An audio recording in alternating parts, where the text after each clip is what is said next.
Okay, well, welcome back to Science in the Age of COVID-19, everyone. Today we are super excited to have as our guest speaker, Kartik or Chandran from Albert Einstein College of Medicine in New York City. He is a professor of microbiology and immunology.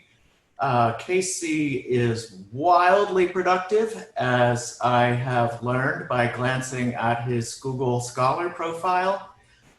Just this year so far, he has published papers on Ebola, Marburg, yellow fever, Sudan virus, filoviruses, vesicular stomatitis virus, and I'm sure I missed a couple. And of course, SARS-CoV-2. And the virus with the best name ever, Sin Nombre virus, which is a hantavirus from the Four Corners region. The Chandran lab, wants to figure out more about these viruses so we can defeat them, and particularly focused on the first step of viral recognition and entry into the cytoplasm. And today he's going to tell us about the lab's recent work on SARS-CoV-2. So Casey. Hi, good afternoon, everybody, or whatever the time is where you are. I'd like to thank Loren, Sarada, and others for the invitation to speak today. And so as Loren indicated, my lab is interested in emerging viruses. So we've been studying relatively sort of, esoteric, emerging viruses like, well, I guess Ebola is no longer that esoteric, but like Ebola and hantaviruses, as you mentioned.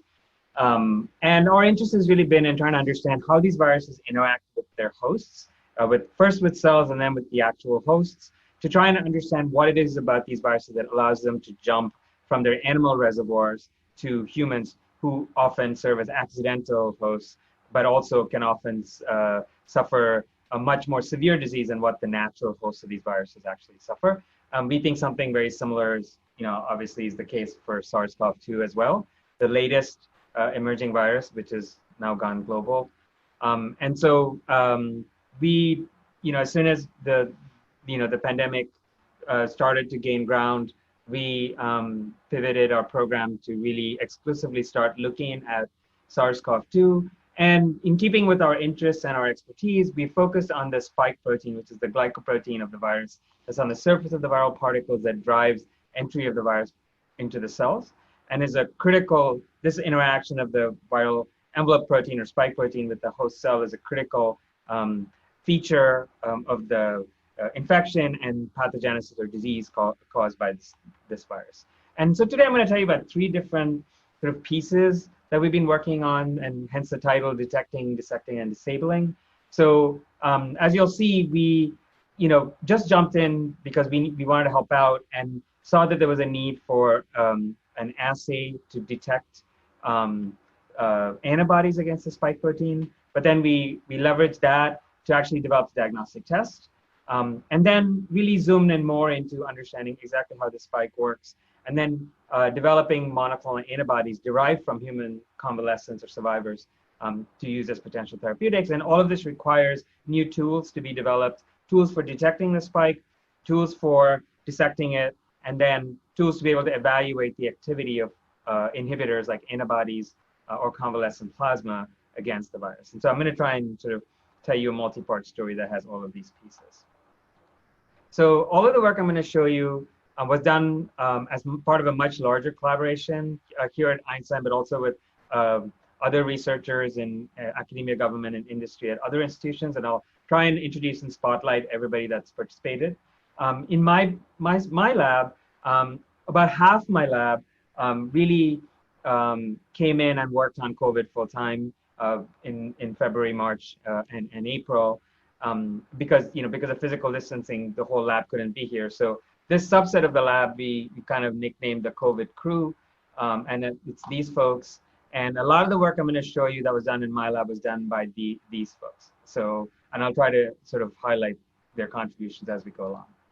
But this is actually, part of a much bigger collaboration with other labs on campus that were involved in various aspects of this. And so we have a larger sort of COVID crew, and we talk weekly, and we have a shared Google Drive, and we really try to work together. And we're writing these papers with like 100 authors because that's really reflecting the contribution of so many different people who dropped what they were doing to respond to this situation.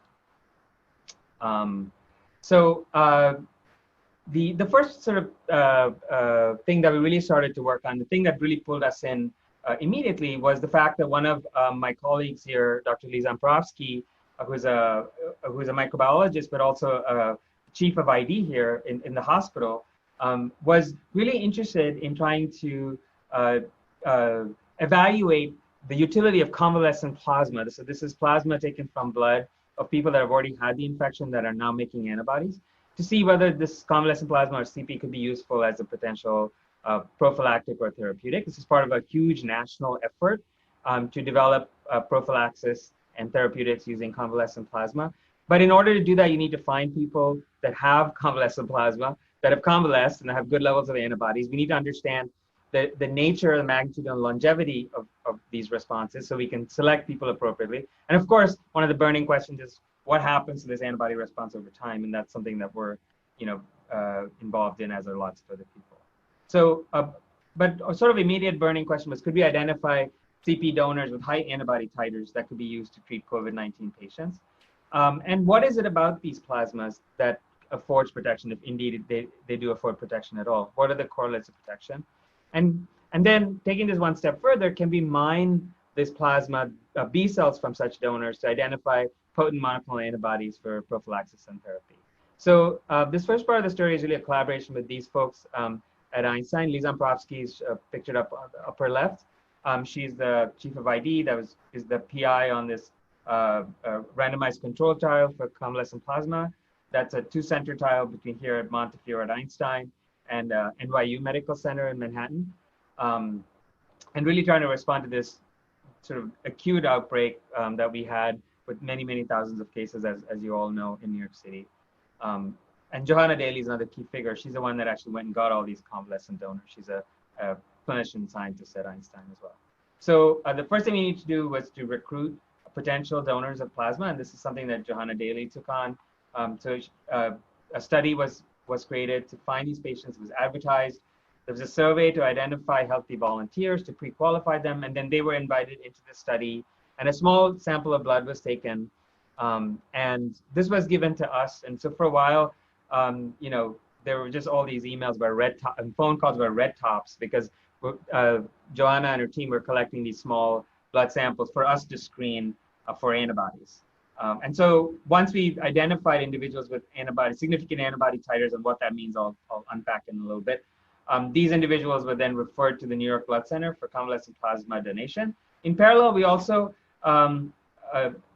with informed consent, collected larger volumes of blood from some of these individuals to isolate peripheral blood mononuclear cells, PBMC, that could be used for analysis and monoclonal antibody discovery. So again, the criteria were that initially that these people had to have had a positive test for the virus. They needed to have been well and healthy. They need to have been well for at least 2 weeks and then currently healthy. So we recruited over 1,500 individual volunteers. Lots and lots of people wanted to donate, and many people couldn't because they didn't actually they'd gotten sick, they thought they were infected, but they didn't have a PCR test to really be able to be recruited. Later on, this requirement was dropped, and we got a lot more people who had demonstrable titers, but never had a positive swab test, or maybe were never tested at all. So out of these 1,700, we got about 300 folks to come in and give blood, and of whom about 200 were referred for plasma donation. And this number is now much bigger. We've collected PBMC from about 70 or 80 people at this point.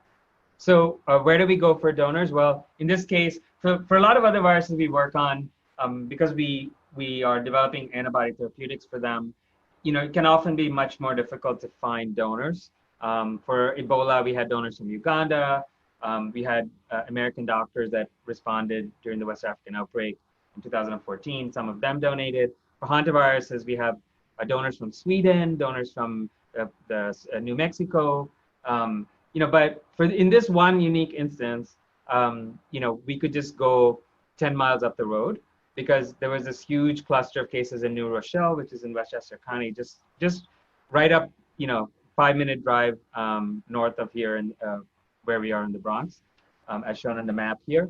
So Johanna's team collected from this huge New Rochelle cluster, and then further north, areas further north like Scarsdale and Muncie, and then also right here at Montefiore Medical Center in the Bronx.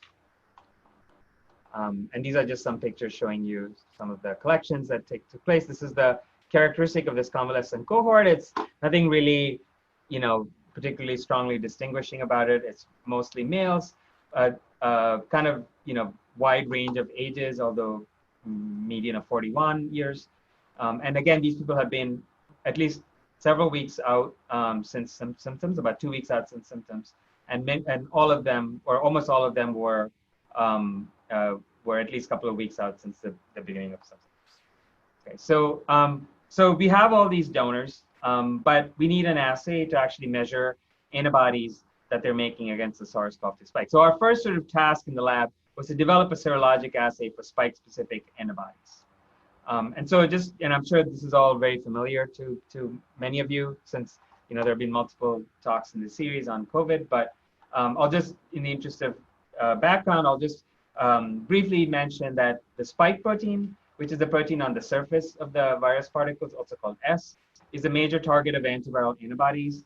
It's the major protein that's exposed on the surface of the virus. It stands to reason that this protein and a lot of other proteins like it in other viruses are the ones that really elicit the vast majority of monoclonal antibodies, but also those that can actually neutralize or block infection by binding to the spike protein. So in order to actually detect antibodies to the spike protein, we need spike protein, and we can't really use spike protein that's in virus. But first of all, the real SARS-CoV-2 virus is a BSL-3 pathogen. We don't really want to work with it. We have a BSL-2 lab. And in general, it's pretty inefficient to use a virus in this way. What you really want is a recombinant purified protein that you can really generate at scale for these kind of immunoassays. And so we have a close collaborator, Jason McClellan at UT Austin, who published this really beautiful science paper where he described a stabilized ectodomain of the spike protein. This is just chopped off at the membrane so that it's just a part that's sticking out at the surface of the virus. It has all these mutations to stabilize it, but it retains the immunological character of the authentic spike protein in the virus particle, and it can be produced in large amounts. And two biochemistry labs at Einstein, John Lai's lab and Steve Almo's lab took on the challenge of scaling up the production. And so they eventually got this to the point where we could make multiple tens of milligrams per preparation. This is really critical in order to be able to run this assay at scale, and also to translate it to clinical assays. I'm going to show you in the upcoming slides. And so I'm not going to go into the details, but this protein is beautiful. It's well behaved. It's homogeneous, and it looks like the spike protein in the virus. So it was like sort of the perfect reagent to use as sort of our bait to look for antibodies against the spike protein in patient samples. And so we set up a very simple assay, just an ELISA, where we immobilize this recombinant spike protein on plates, and then we just incubate with diluted samples of serum or plasma from donors, and then we wash away what doesn't bind, so only the spike antibodies, specific antibodies, stick to the plate because they're stuck to the spike protein that's on the bottom of the plate. And then we come in with another antibody that detects the bound antibody. So this is just a sort of a standard ELISA, but it works really, really well. And this is just showing you some data on a range of different samples. The JMD is sort of in honor of Johanna Daly, who is the clinician who got all these samples. And so we decided we would give them this sort of prefix. These are just different individuals. And you can see that I've just selected out of the hundreds of samples we've run, 3 sets of samples that are sort of low titer, medium titer, and high titer. This is sort of what the data look like. We can generate these full ELISA curves and estimate a titer from these data that kind of gives us a quantitative idea of how much spike-specific antibodies that each of these individuals makes. And so this is just the data in aggregate. The titer is plotted in a log3 scale because we did threefold dilutions just to get round numbers. And so you can see that there's quite a range, but the median is about 3 to the 8th, about 7,000. And so we decided we would cut off donor referral at about 1,000. It's relatively arbitrary, but this seemed like a decent amount of antibody to us without any real data to sort of back up going higher or lower. And it's sort of in line with what other people have done in doing these same kinds of studies. And so now what I'm showing you in green is the data from plasma segments, which are these little tails on the plasma bags that some of these donors gave, right? So we referred a bunch of these people with good titers to the blood bank. They gave blood, they gave plasma, and that plasma was collected in bags and delivered to our hospital to give to patients. And so as part of that analysis, this little bit of remnant is stored and can be for analysis. And that's what we got. They're called tails or segments. And so we titered these plasma segments from some of the same patients, and very reassuringly, the distribution and the levels of spike-specific immunoglobulin G or IgG antibody in these segments is pretty much, in line with what the original small blood samples were that we got from these same people, except that we've lost the sort of tail at the bottom, which is, which is also nice because it reflects that we did a good job of selecting a cutoff, and that, the people who gave their titers are pretty reflective of what the original titers look like in our hands. So this was sort of an important control that kept me up nights before we actually got some of these data, because I was worried that, despite what we'd done, that people who came and gave plasma, that they wouldn't have good titers because maybe things would have changed over time, or I don't know, just some kind of issue that you always worry about. But, in this case, it looked like we got, lots of plasma with good titers. So this is just looking at total IgG. We wanted to know if these plasmas contain neutralizing antibodies. We still don't completely understand what it takes to actually protect somebody by giving them plasma for this particular virus. But there's a lot of literature, including for viruses like Ebola, hantaviruses, arenaviruses, other emerging viruses, that when you give convalescent plasma, what matters is the amount of neutralizing antibody. And by neutralizing antibody, I mean the antibody that actually binds physically to the virus particle and mechanically, physically restrains it, blocks it from infecting the cell, right? There are lots and lots of antibodies that bind to the virus that don't do this. And those can also play really important roles as part of a protective response by leveraging other functions, immune functions in the body. The antibody in that situation acts more like an adapter for the immune response, but antibodies can also directly bind and block the virus. And so that's called neutralization in the sort of the jargon of virology. And so we wanted to know if these plasmas contain neutralizing antibodies. In order to do that, we had to set up a neutralization assay that we could run in our BSL-2 lab that didn't require the actual SARS-CoV-2. And I'll talk a lot more about what that assay was that we set up and how we use it. But here I'm just going to present a summary of data. And here what you're looking at is all of these hundreds of, each of these dots or circles is an individual serum sample from one donor, right? So we looked at hundreds of these. And what we're looking at on the x-axis is the total titer. This is the data I showed you previously. And on the y-axis, what you're looking at is viral infection. So we take these serum samples, we mix them with the virus, and we throw them on cells, and we score for infection. And I'll tell you how we do that shortly. And this is all normalized data. So 100 means 100% infection. Sometimes a little noisy and goes above 100. It doesn't really mean anything. 100 and above means that the virus is fully infectious, that the serum didn't do anything. And when you get closer to 0, it means that more and more of the infection is being blocked. And so the lower you are on the y-axis, the better the neutralization. The further out you are on the x-axis, the more the total amount of antibodies. So what you can see is that there is a relationship between the total amount of spike antibody and the neutralizing potential of the serum, right? And so out here on the left side, where there is no neutralization, we also don't have a lot of antibody. But when we go all the way out here, where there's tons and tons of antibody, we also get a lot of neutralization. So there is a correlation. We can quantitate this correlation. It's reasonable. But what's interesting is that when you look in this middle band of sera, where all of these sera have similar sort of median titer, there's a huge spread in neutralization. And so what this is telling us is that it's not enough to just have a lot of antibody against a spike. It's certain kinds of antibodies that are neutralizing, right? And we have hypotheses about what these might be. One possibility that seems likely is that some of the individuals that have lots of neutralizing activity may have more antibodies that recognize the piece of the spike protein that binds to the receptor ACE2. So these so-called RBD binders or ACE2 blockers seem to be a major mechanism of neutralization. So we might predict that some of these sera that have really high neutralization, given the amount of antibody, total antibody that they have, probably are these ACE2 blockers.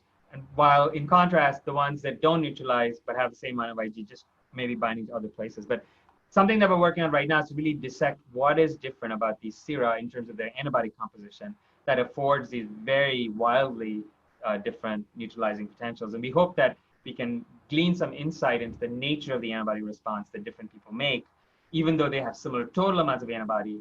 Their ability to neutralize is wildly different. And so we want to really understand what's the difference there. And that's a work in progress that I hope to tell you about another point. Okay, so what are we doing here ongoing and future work? There's a lot of things that are still going on. We're in the middle of analyzing donor and patient serology in moderately ill patients at our hospital here that receive convalescent plasma under a compassionate use protocol. This is a non-controlled sort of study, but we're working on this, and we have some intriguing data which really suggests that what we're seeing is that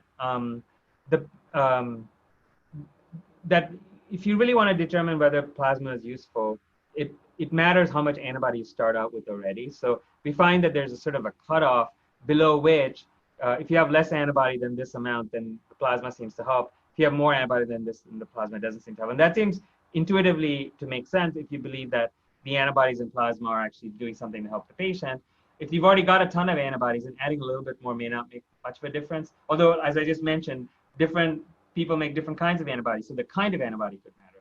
But we are seeing this sort of quantitative correlation in sort of the pre-existing level of antibodies in patients and their ability to respond to getting plasma. So this is something that we're writing up and hope to publish soon.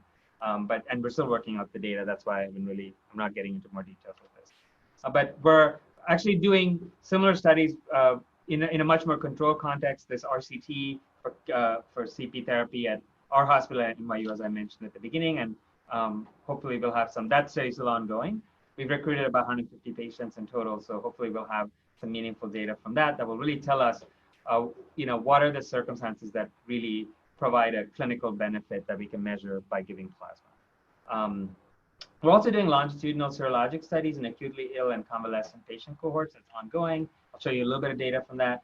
And we're interested in sort of what I showed you sort of like the top level sort of thing, but really interested in a deeper mining of these samples to look at other antibody classes and subtypes, antibodies, the other antigens, not just the spike. We want to look at antigen-specific B and T cell responses. And then, as I mentioned, really trying to dissect the composition of these antibodies with respect to their epitope, their neutralizing potential, their affinity, and their ability to act as adapters to recruit other immune functions in the body. So all of this is sort of ongoing next level sort of analysis of these samples that we're doing right now. Okay, so so this is really looking at sort of clinical serology in the context of donors and plasma studies, doing plasma trials. But we were also wondering if we could take this ELISA that we developed and turn it into a diagnostic antibody test. And we started working on this in early March when the landscape on the commercial side for these kind of tests wasn't totally clear. In fact, there's still a lot of questions about it.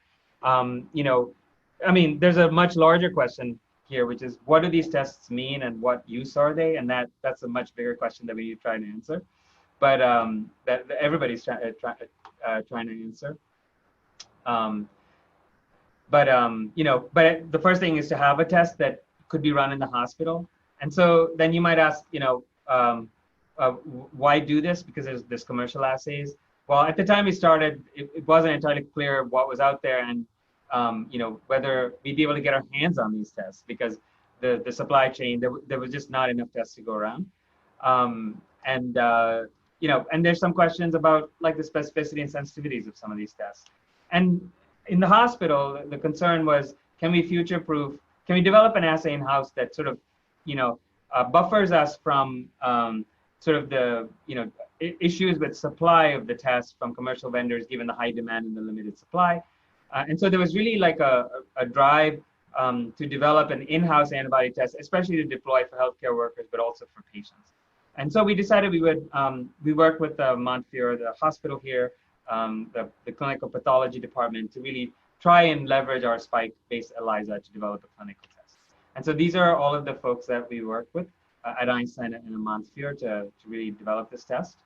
And again, it relies on the spike protein that we require even much bigger ramp up of this protein because, again, if the hospital clinical lab is going to run it, they want like 6 months worth of antigen for the ELISA. So, and again, the same folks, John Lai, Steve Almo's groups here really kind of stepped up to produce the huge amounts of homogeneous batches of protein that were needed to actually do the clinical translation of this assay.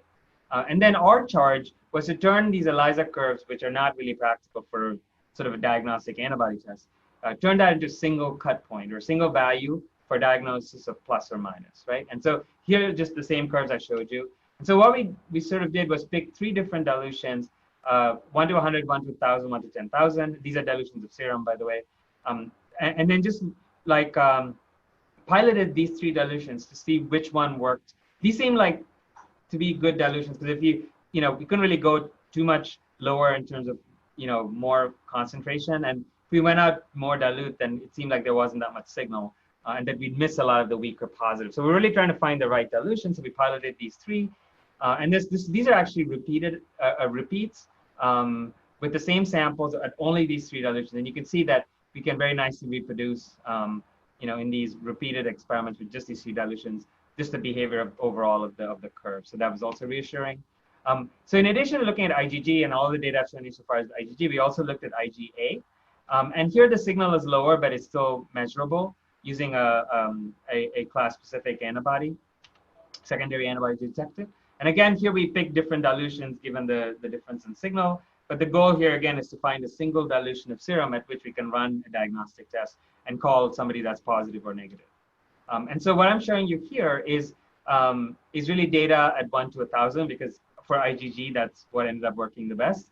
And so it was necessary to sort of to really establish a cut point. We needed to know where the positives are and where the people who should be negative are in this assay, because that would sort of allow us to find an absorbance at 1 to 1,000 dilution that could be the place that could differentiate positives and negatives. Of course, you're always going to have gray areas in this kind of test. You're going to have borderlines on either side, but the goal is to discriminate the vast majority of the positive from the negative. And so to that end, we ran this assay with hundreds of samples. So these are these 224 convalescents that we collected serum from for the convalescent plasma study. And so we just leveraged those same samples to run them using the single point test. And this is sort of the distribution that we got, really a wide range.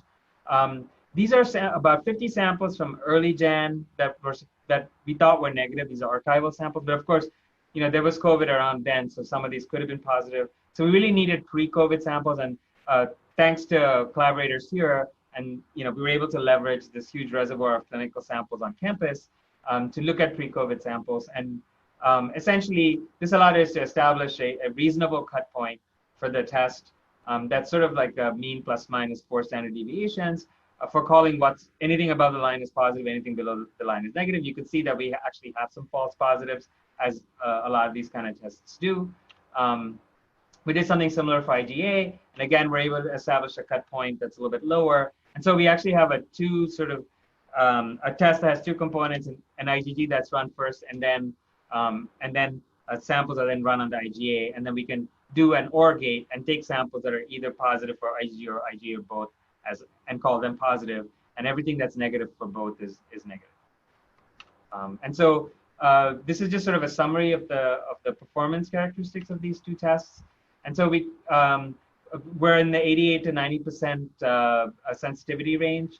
In this convalescent cohort, these are all people with confirmed positive swabs. So these are all people that were presumably exposed to the virus at some point, but it's been several weeks since they have had symptoms.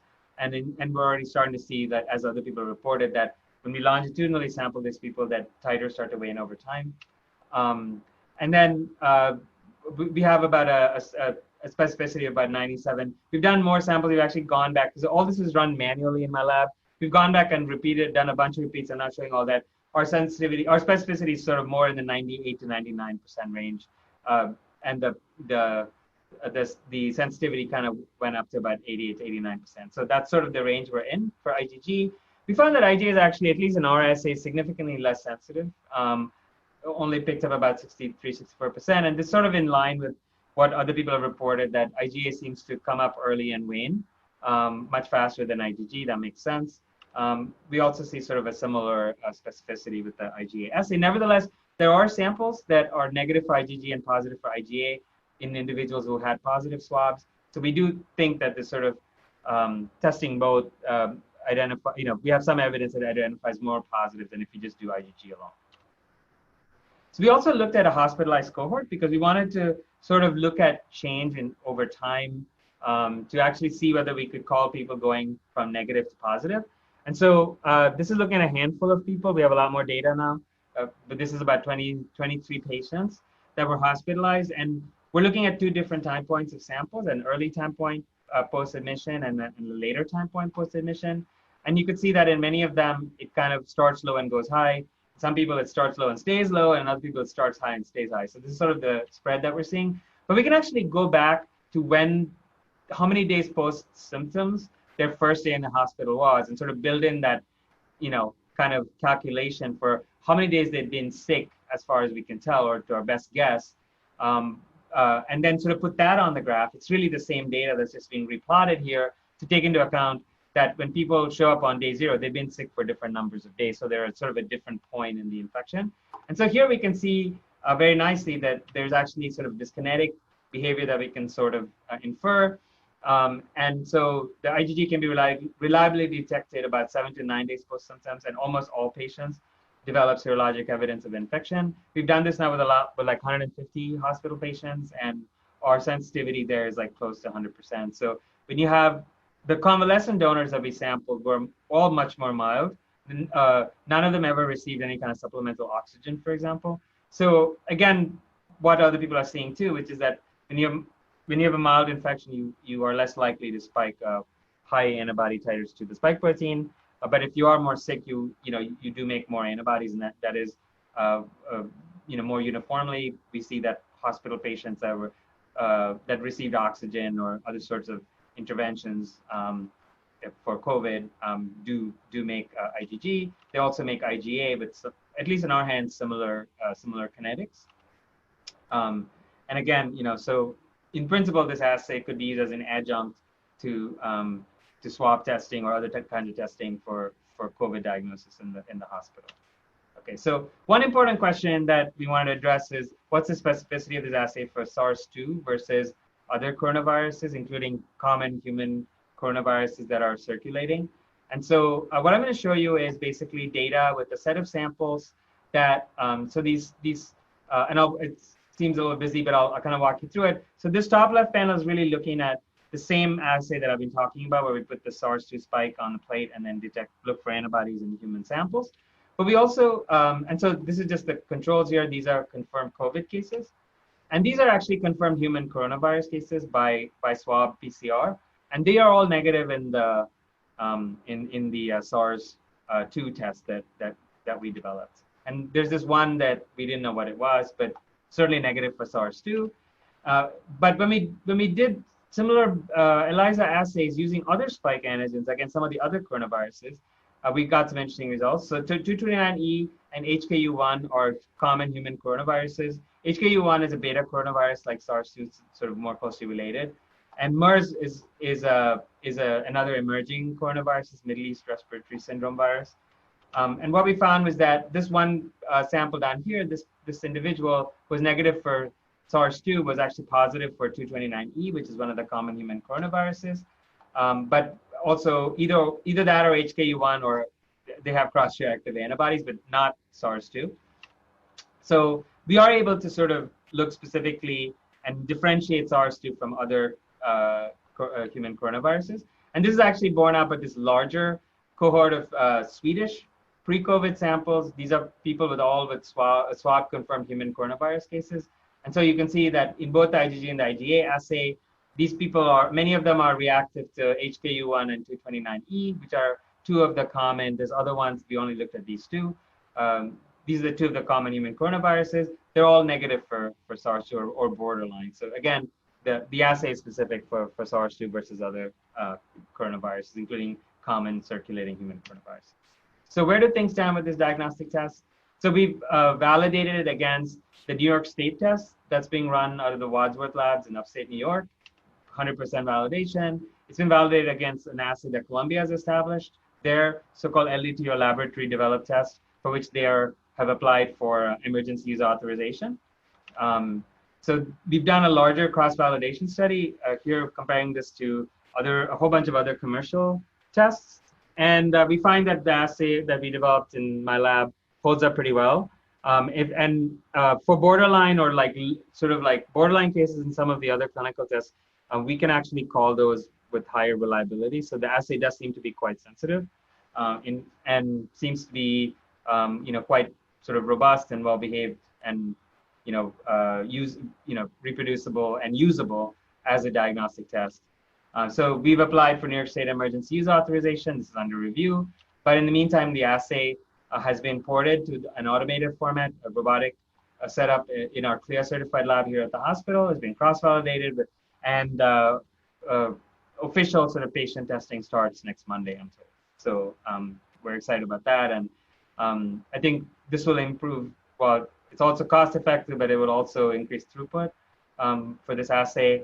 And it's a sort of assay we think that, because it just uses off-the-shelf reagents. The only sort of critical reagent that we made was the spike protein, but we could supply that to other people or sort of show them how to make it. And so this type of assay could be run out of any real like hospital or research lab. And so without requiring any specialized equipment, I mean, beyond being able to run ELISAs, of course, and without requiring anybody's proprietary kit or machine. So we're hoping that an assay like this, and there are others like this, Florian Kramer's team developed an assay like this first before anyone else at Mount Sinai. But I think these types of assays are great because they can be run in low resource settings at relatively low cost without any proprietary sort of instrumentation or reagents being needed. So, so that's sort of this piece of developing a diagnostic test. But again, these are not things that my lab usually does. This is something that we jumped in because it seemed like there was really an acute need for these sorts of things. We were being asked for help, so we jumped in. But what we really actually like to specialize in is to develop BSL-2 assays to study viral infection mechanisms and screen small molecule inhibitors and antibodies. And also, assays to screen the immunologic activity of candidate vaccines, which is going to be a huge need as all of these various vaccine candidates ramp up into testing.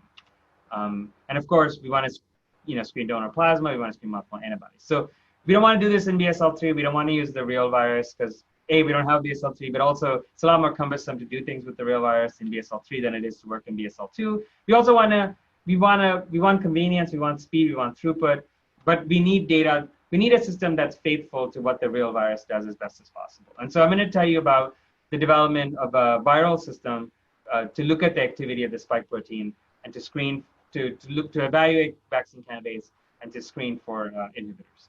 Okay, and so our favorite system uses a virus called vesicular stomatitis virus, or VSV.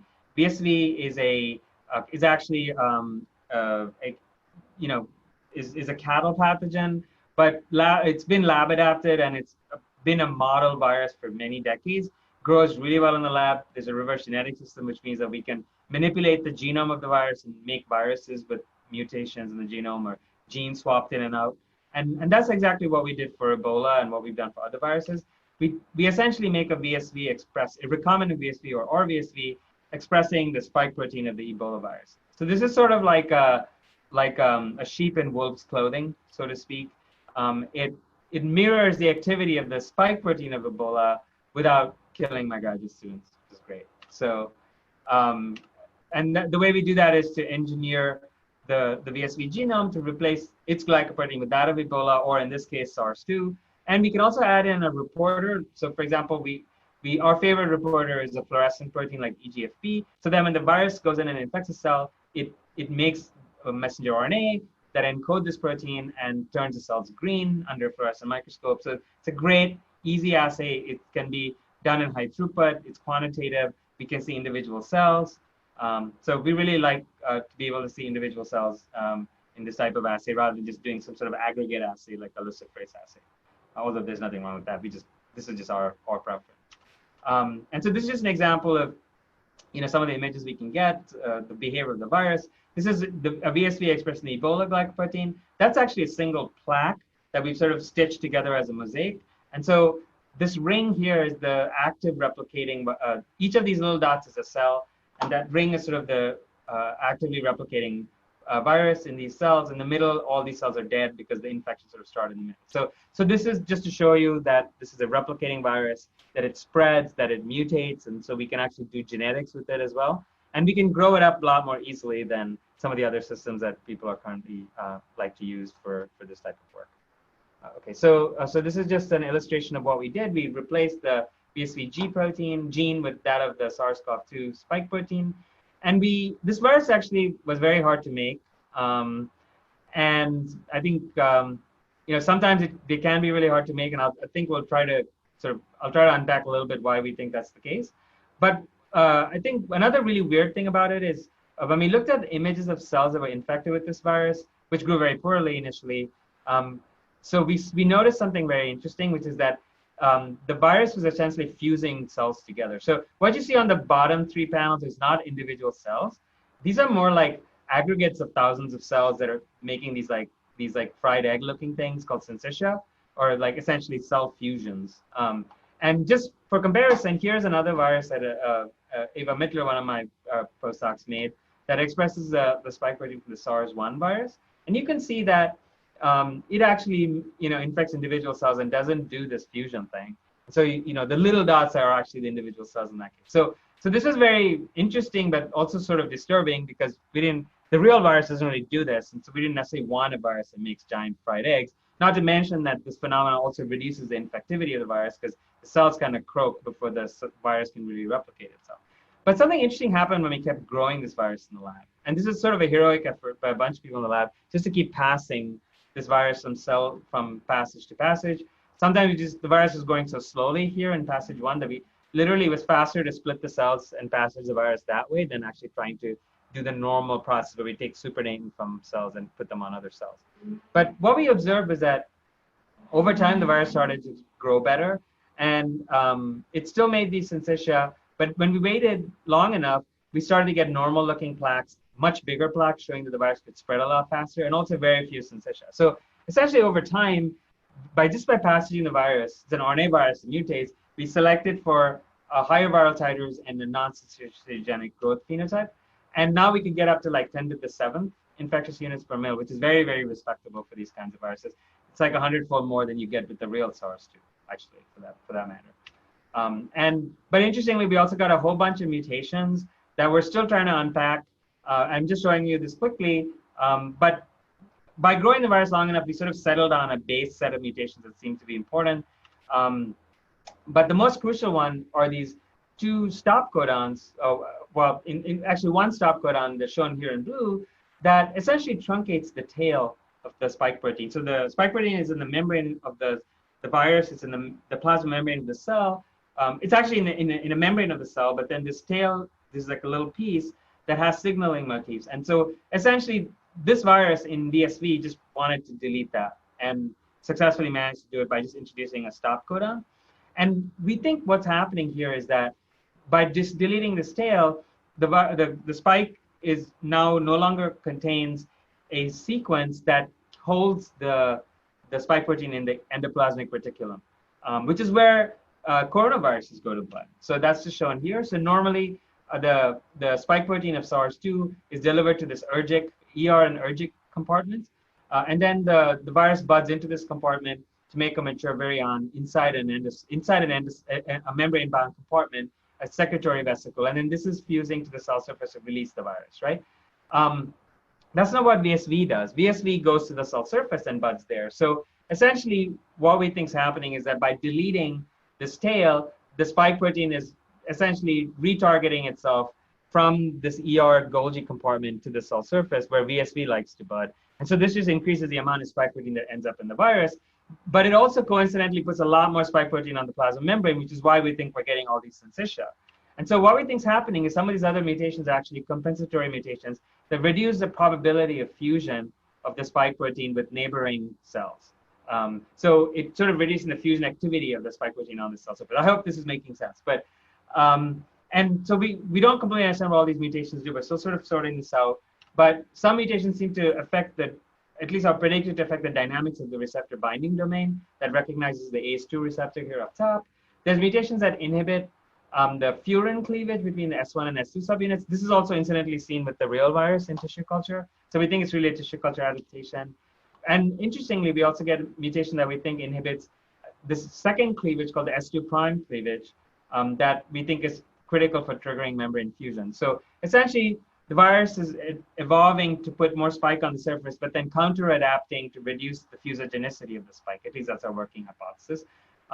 So this is all very interesting from a basic virology standpoint, but one of the key goals of this work is to develop a tool that we can actually use to study the real virus. And so we started to get worried that we had all these mutations, and we want to make sure that the virus we've got behaves like the real virus, at least with regard to the properties of the spike protein. And I'm going to show you some data which really indicates that it does. So the first thing here is that this virus, this VSV expressing the SARS-2 spike, needs ACE2 as a receptor. So we know that because we can't infect BHK cells, baby hamster kidney cells that don't have a human ACE, they don't have ACE2 at all. But when we artificially sort of ectopically express human ACE2, now we can get really nice infection. And so we go from nothing basically to 10 to the 6th just by putting in human ACE2. We can also block infection by two different ways. We can block infection by adding just the receptor binding domain of the spike, which, it binds to the ACE2 on the cells and just competes with the virus for binding to the receptor. And so we see very nice dose-dependent inhibition of the SARS-2 VSV, but not VSV containing the Ebola glycoprotein, because Ebola, of course, doesn't use ACE2 as a receptor. And we see something very similar with an ACE2 antibody. Here we're directly blocking the ACE2 receptor on cells with an antibody. And again, there's a specific effect on this VSV SARS-2 and not on the VSV Ebola. So this virus needs spike ACE2 interaction. It also needs proteases, and this is just a bunch of data. I'll just simplify by saying that just like is seen with the real virus, in cell lines, you need these endosomal cysteine proteases. They seem to play a role, and we can, like inhibitors like E64 and FYDMK that block these cysteine proteases can inhibit SARS-2 infection, although they don't do as good a job as they do on Ebola, which is highly dependent on these enzymes. So this already suggests that SARS-2 can use some other proteases, and we already know that from work of Stefan Pohlmann and lots of other people, that it can use these plasma membrane proteases like TMP-RSS2 or TMPRSS2, which is a serine protease. And so a serine protease inhibitor can nicely block, or at least partially block infection by this VSV SARS-2, but only in cells overexpressing TMPRSS2. Vero cells don't have any TMPRSS2, and so there's no effect. But when you put in TMPRSS2, now the virus can use it, and now we see an effect. Again, it's a partial effect because the virus has multiple ways to use proteases to get in. And so, using everything together will completely block it. But when you sort of zoom out and look at the data, this VSV behaves sort of just like the real virus in terms of its dependence on proteases. We also want to know that we could use this in real, quote unquote, real cell, cells that look more like real epithelial cells from the airway. Vero cells are not that, So we of course, any cell line isn't really that because these are all like transformed cells, but it's a good place to start. We started with a cell line called CALU3, which is a human airway epithelial cell line. And we could show that is very nicely susceptible to the virus, almost as susceptible as the Vero TMPRSS2 cells. We could block it with an antibody to ACE2 in these cells, and we can, and that's just quantitated there. We see something very similar in A549 cells, which are also human airway cells. If they don't have any ACE2, so you don't get any infection. When you put in human ACE2, now you get infection. So again, all of the data sort of fit. We're now starting to collaborate to use this virus to look at organoids that are sort of like lung organoids that look more like sort of real lung cells, or the sort of reproduce some of the aspects of the tissue, the lung tissue, airway tissue. So we hope to get some data on that soon. Other folks are doing this too. But something that, we thought the assay could be immediately used for, which is one of the main reasons we set it up, was that we could use it for studies of viral entry and antibody neutralization. And our first task here was to really look at convalescent sera for this study that I told you about earlier. And so you can see we get this very nice dose-dependent neutralization of infection of this virus. using convalescent serum, but not serum from a control person. So there are clearly antibodies in this COVID convalescent serum that can block the spike protein and prevent infection of this virus. And importantly, and this is sort of an important assay you would do when you're evaluating the immune response that people generate in response to a vaccine, for example, right? So you want to run these kind of neutralization assays. And so we would like people to use this VSV instead of using the real virus, at least as a first pass. Of course, you got to come back and look at the real thing, but at least as a first pass, you could look at thousands of samples with this much more easily. And so what we find is when we actually compare side by side the same samples run in our assay on the y-axis versus the real virus, but by our collaborator at USAMRIID, Andy Herbert and John Dye, we get a really nice correlation. So our assay actually does a pretty good job of reporting on the neutralizing potential of a serum. We see similar results with monoclonal antibodies. So this assay basically, we're now leveraging much more extensively to screen inhibitors, to screen plasma, and to screen monoclonal antibodies. And then, of course, to do the basic virology that we like to do to understand how all these things work. Okay, so so I've told you a lot about convalescent plasma, but I've never worked with convalescent plasma before this situation. Prior to this, we've been much more interested in monoclonal antibody therapeutics that we isolated from people. And so we wanted to know if we could do the same thing for COVID. And of course, there are lots of other people doing this, and there are already some great candidates out there that are being developed. And I'm hoping that we'll soon have some sort of antibody that could be useful in the clinic. But we decided we would leverage our consortium, which is called Prometheus, which is a huge collaboration of investigators in academia, industry, and government to develop human monoclonal antibody therapeutics and prophylactics against WHO blueprint pathogens. So these are pathogens the WHO has identified as neglected, but represent a severe emerging threat to humans. This includes things like Crimean Congo hemorrhagic fever virus and Ebola, of course, we've worked on both of these agents. And this is actually a huge team effort by many, many, many people in many different institutions. It's all funded by the NIH through a U19 grant. And so this is our first annual meeting last fall.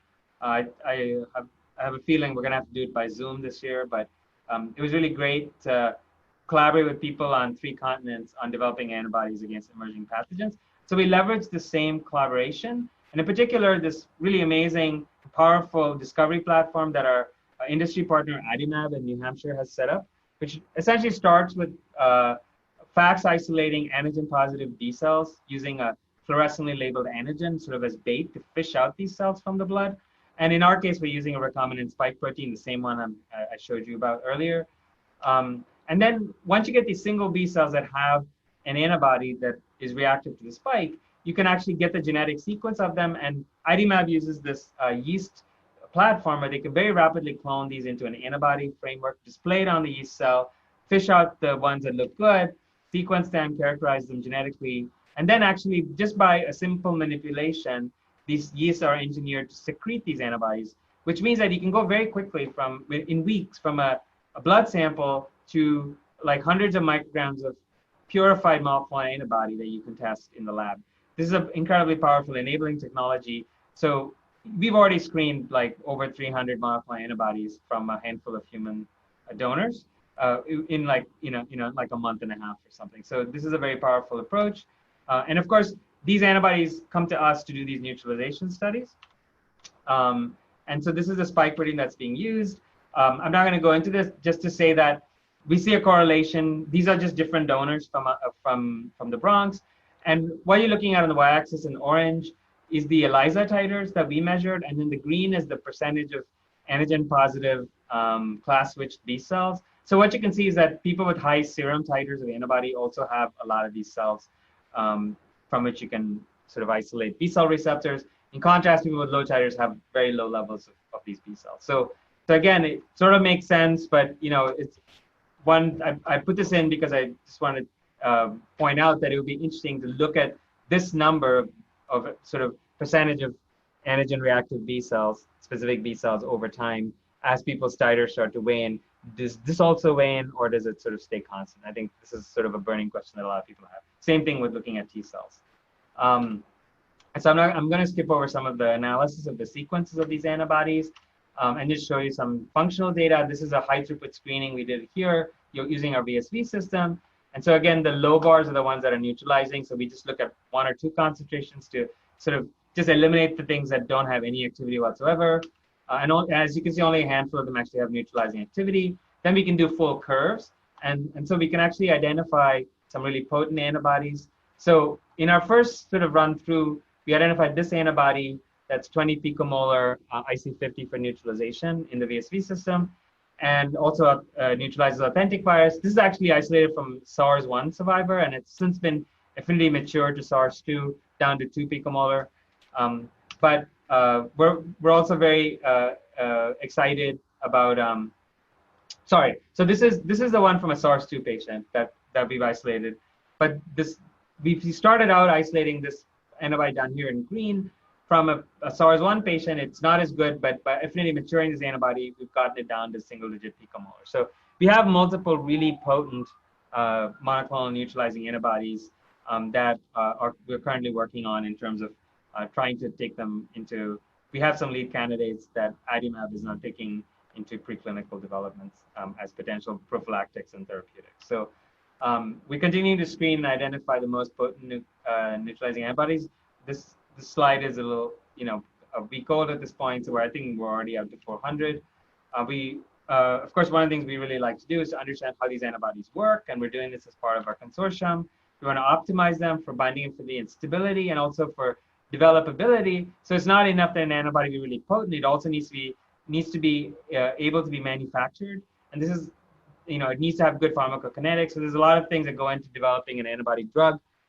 And so that's why it's good to have multiple candidates in case, 1 or 2 fail, you have something as a backup. And so, we're trying to optimize the properties in this regard. We're trying to identify synergistic combinations and cocktails, because we think ultimately that, monotherapy isn't really the way to go. We want to have at least a combination of 2 antibodies, which is what we have for Ebola that's currently under development by one of our other industry partners.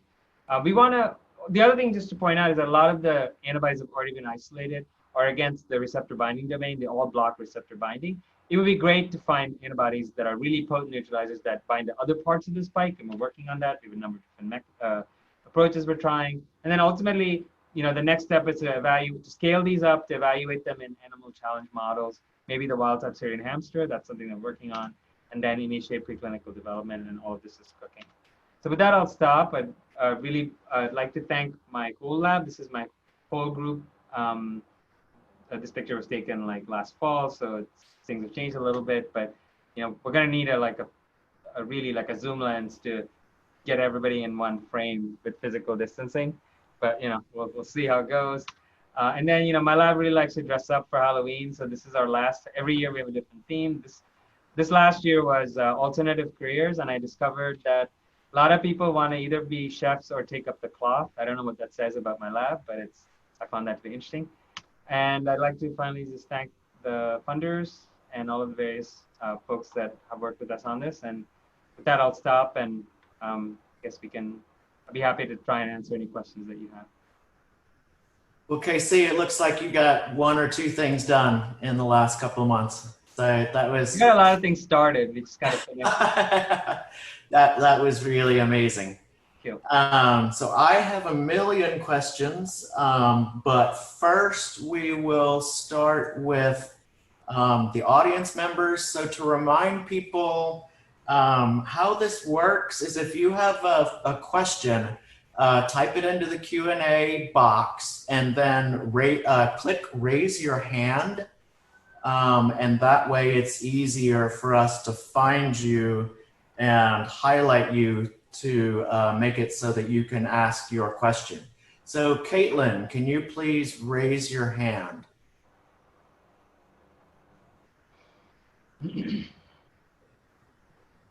Okay, all right, okay. Caitlin, as soon as, unmute yourself and then ask away.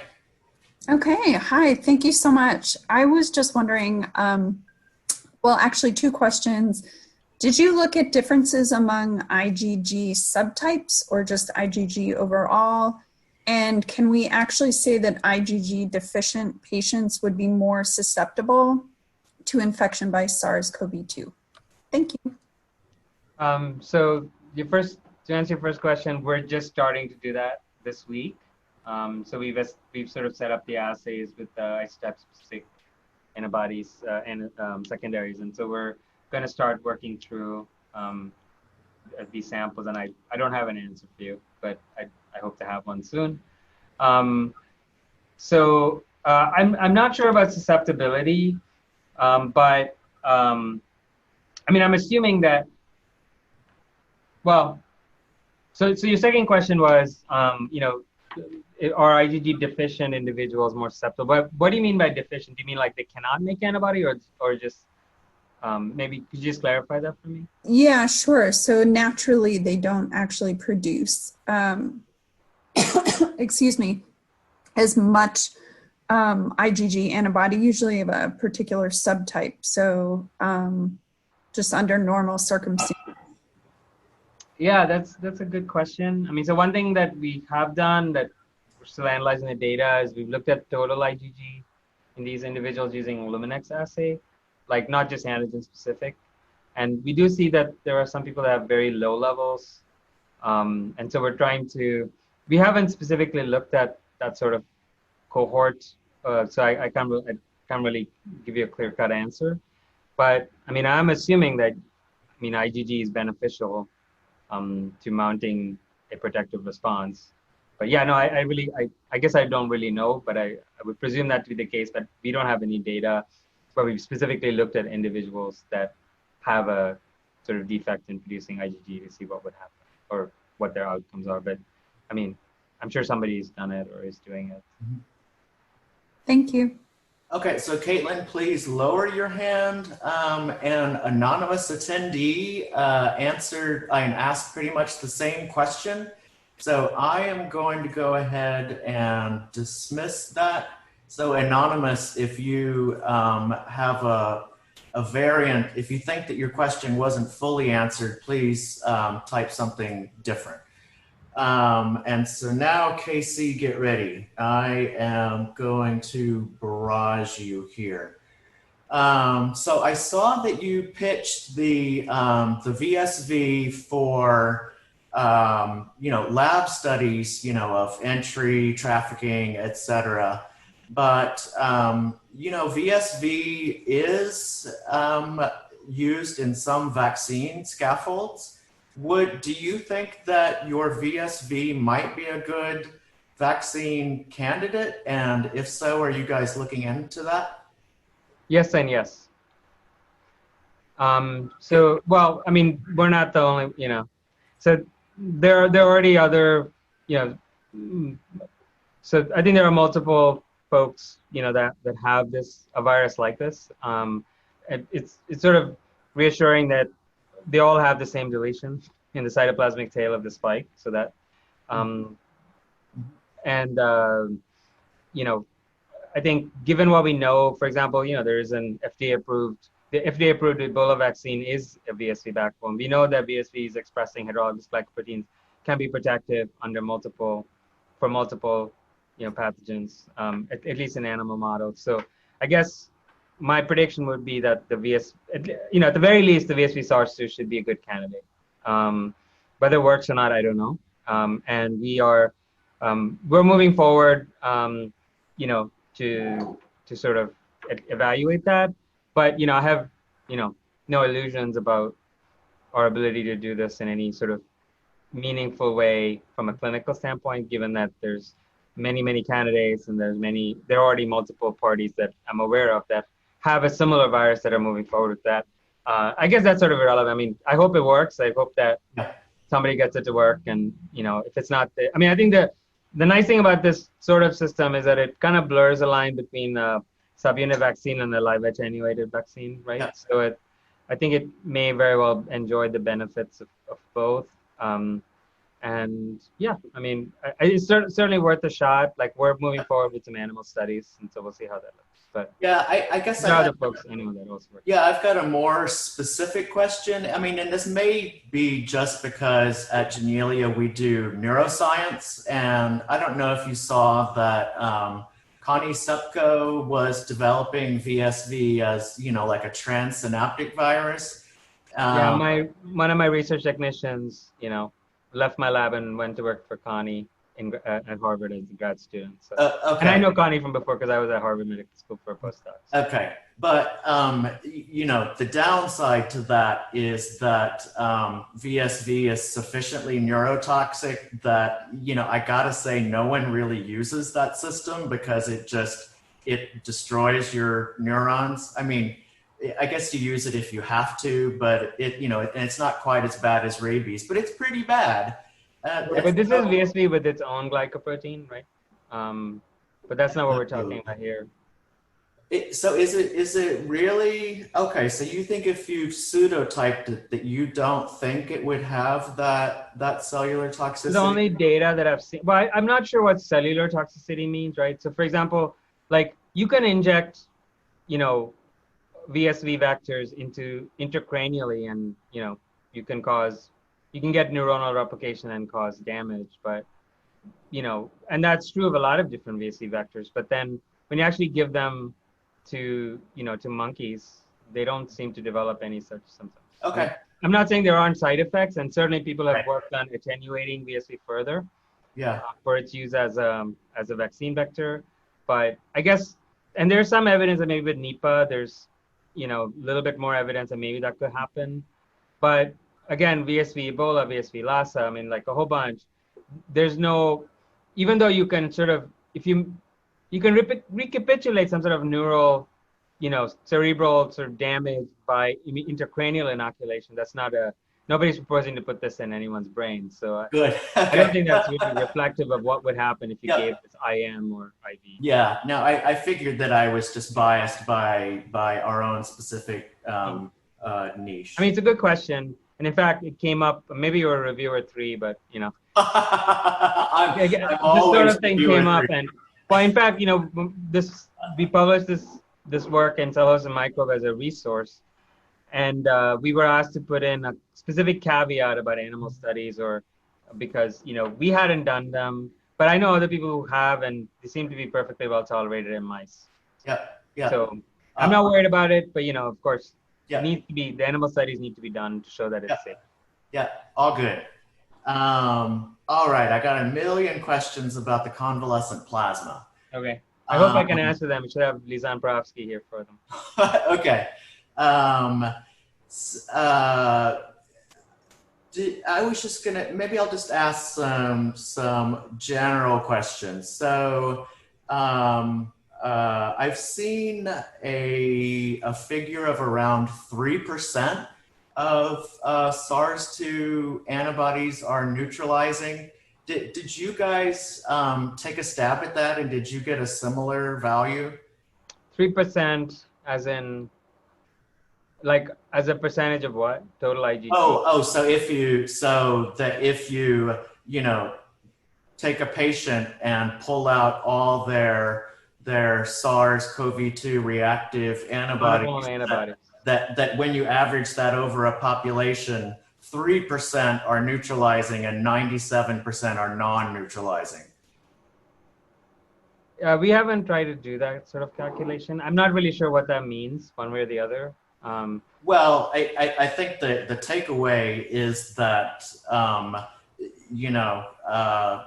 if an ELISA that just measures total binding antibody, probably doesn't give you a really good indication of whether you're going to mount a neutralizing response or not. Yeah, I completely agree with that. I mean, so I showed some data, and we have more data. Basically, although, a spike ELISA is not good enough to distinguish, a high neut from a low neut, except with, you can make a prediction with some percentage probability of success. But as I showed you, we can pick sort of a tranche of IgG titers, especially intermediate titers for the spike, where there's a huge spread in neutralization.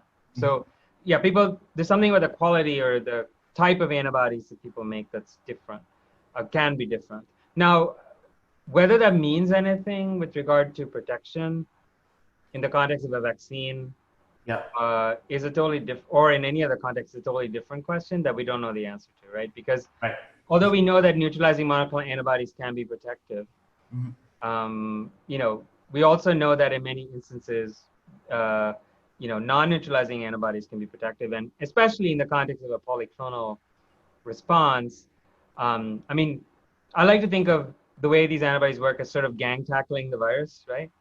And leveraging there's neutralization, but they're also leveraging all of these effector functions, complement cytotoxicity, ADCC. I think all of these things are, recruiting NK. So I mean, all of these things are going to play a role, and so I think neutralization is important, and certainly I'm a little biased towards that because I'm a lot of virologists sort of, it's funny how these things break down by discipline, but but at the same time, I mean, I think it's, we want to be careful not to assume that just because somebody has a low level of neutralizing antibodies that they're not going to have a protective response. I mean, so for example, in macaques with the VSV Ebola vaccine vector, they're protected, but when you look at their initial antibody response, it's vastly non-neutralizing, right? So, so in the context of a robust polyclonal response, you may not actually need a lot of neutralizing antibody.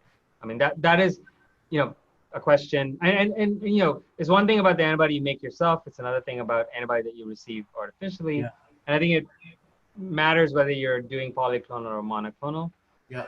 So, yeah, I mean, I think it's important to measure the amount of neutralizing antibody, but I guess we don't really have the data to know whether that's a correlate of protection or not.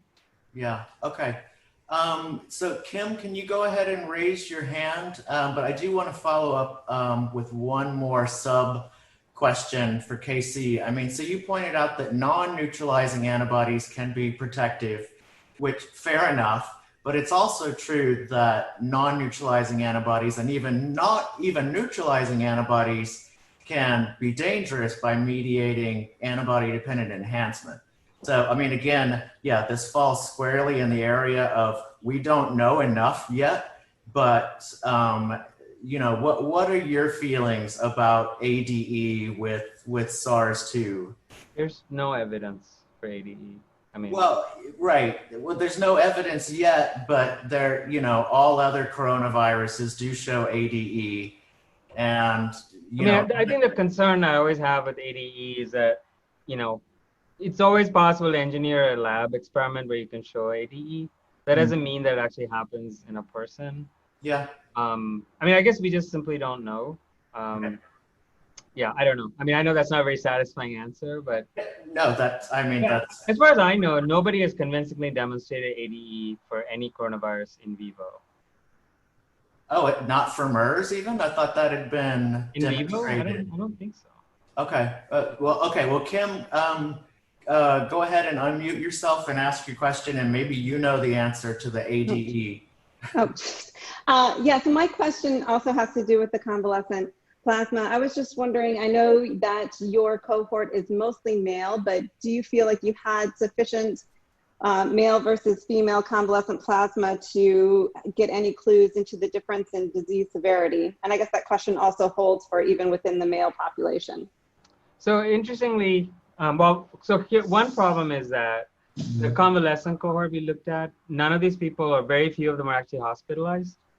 So we actually have very little clinical data on like their severity of their symptoms. We're trying to go back and figure that out by interviewing these people. But again, the reason why we collected was not,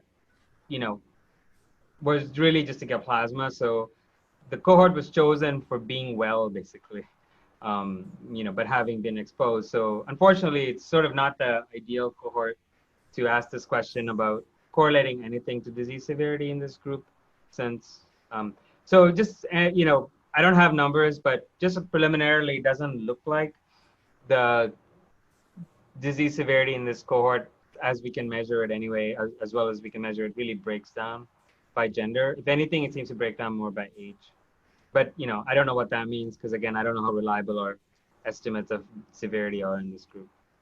So sorry, but I mean, there are other studies like that that are ongoing here as well to really look at that, especially in hospitalized, in a hospitalized cohort.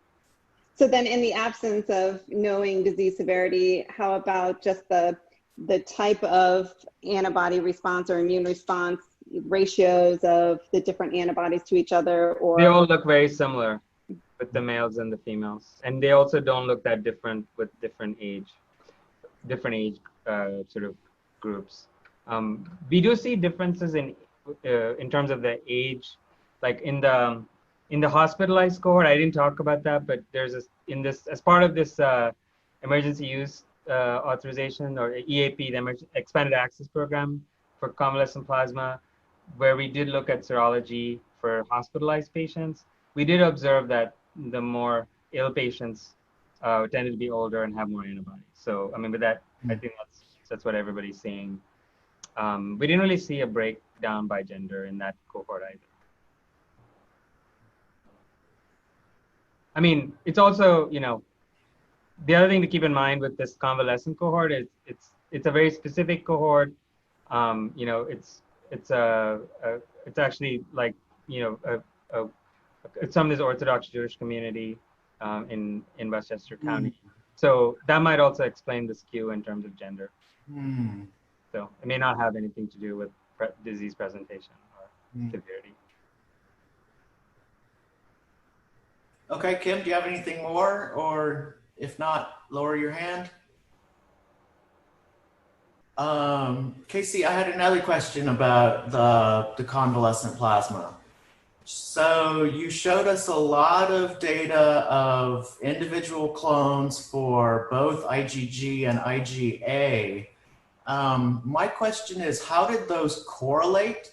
So for instance, IgG and IgA responses in a given patient, and then at a given sequence that had undergone class switching. How did those correlate? In general, there's a pretty good correlation. So, people with more IgG also had more IgA. I don't know the answer to your second question. Okay, so total amounts of IgG and IgA, but how about like if it was a high affinity clone?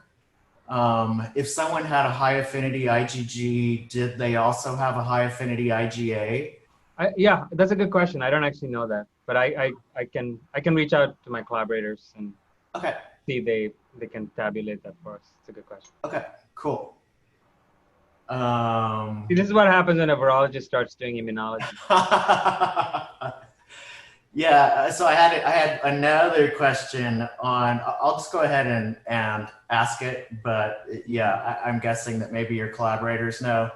So other people that have sequenced clones from convalescent plasma have seen bias, so early enrichment for some specific V segments, for instance, and CDR3s of a given length, et cetera, et cetera. I was wondering if you guys replicated those. I think where we saw some of the same things. Okay, yeah. Excellent. Okay, I'm gonna ask you I've got like a borderline political question now. So this is about the therapeutic antibodies. So as you say, there's a number of players in this space already. And, my fear, maybe it's misfounded, but I doubt it, is that, a lot of those are going to end up unaffordably priced from big pharma. Do you think that the Prometheus group has the wherewithal to pull off something where you can get an affordably priced therapeutic antibody? Yeah, I think that's a really good question. It's an important question. So, for the other projects that we worked on as part of this consortium, the company Mappa Pharmaceutical, that's sort of the industry partner that's doing the development, essentially they pledge to make the antibodies. First of all, whichever country is donating the samples, or they get the antibodies at cost. But also whoever wants to make, and remember, these are relatively rare infections there are certain countries where they're endemic.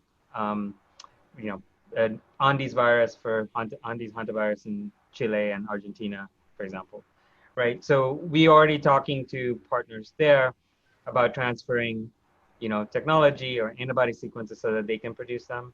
And I think the hope is that we're still working through this with SARS-2, but the hope is that we'll be able to essentially have work with partners so for example, some of our consortium partners work closely with companies in India that are in the antibody space. So the idea there is can we just work with them to produce antibodies for the Indian market, right? So I think the goal will be to make these antibodies as broadly available as possible. Right. And I think also there's a role for government, right, to step in and make sure that because a lot of because of, at least in the U.S. with Operation Warp Speed, a lot of the costs of developing these things are going to be underwritten through government contracts and so forth. And so one assumes that there are sort of riders as part of that will allow for fair pricing and access. I wouldn't assume that from this administration, and there's not a good track record of companies not monetizing the hell out of things that were funded by government grants anyway. Well, I mean, the reality of the situation is that, everybody's publishing everything. And, I think I'm actually not, I mean, there might be some chaos initially, but I think it'll settle out because everybody's going to want these antibodies if they're effective. And certainly, I think it's even more the case for the vaccines, right? So I think one way or the other, everybody will get their, we'll be able to, I think I'm worried about manufacturing capacity. Absolutely. So to me, that's going to be a larger issue that's going to determine access because it's really going to be bottlenecked at that step. So manufacturing, and distribution, we want to do this carefully because, these are products for human use. We don't want to be cavalier about safety and, quality of the product. But the reality is that every government, every country is going to want these things for its people. And so at some level, these things are going to have to be made available in one way, shape, or form. And, I'm sorry, but, it might be inconvenient or cut into people's profit margins. But I'm actually not that worried because I think that the need is so great that it'll get worked out. Well, sure. I mean, but the need for affordable HIV therapies is well, great. that did eventually get worked out at some level, right? At some level, but with still massive deficiencies 3 decades later. So we don't live in a perfect world, right? All right. I mean, this is also where I think the WHO has an important role to play. Yeah. To play, traffic cop or whatever to the extent that they can. Yeah. But I mean, HIV is a good example. But for example, in the Indian market, eventually, India just started manufacturing. Brazil, other countries started manufacturing generics, right? So,